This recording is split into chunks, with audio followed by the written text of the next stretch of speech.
حسابك 200 مش كده؟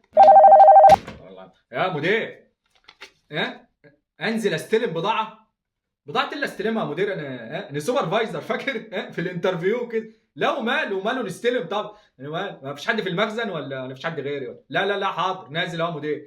عينيا يا مدير.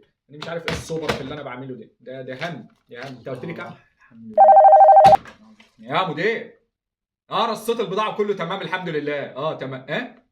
تقرير مشتريات ده انا برضه. اه والمبيعات. مبيعات يا مدير؟ هو فين التيم؟ ولا هو انا سوبرفايزر على ايه لا مؤاخذه؟ على البضاعه مثلا؟ ولا انت كان قصدك ايه؟ انا مش فاهم. انا سوبر على الكراتين؟ انت كنت بتاخدني على قد عقلي في الانترفيو يا مدير.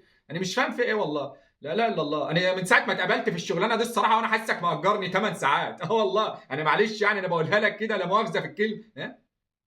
ده وش كده. ماشي يا مدير. لا بفلوسك طبعا مفيش مشكله. اصل انا عارف اللي جاي هيبقى فيها شاي وقهوه واحجز لك ركنه وبتاع والحكايه هتقلب سايس. لا وماله يا مدير. تحت امرك يا مدير. بفلوسك يا راجل. ماشي مع الف سلامه. مع السلامه يا باشا. يهمش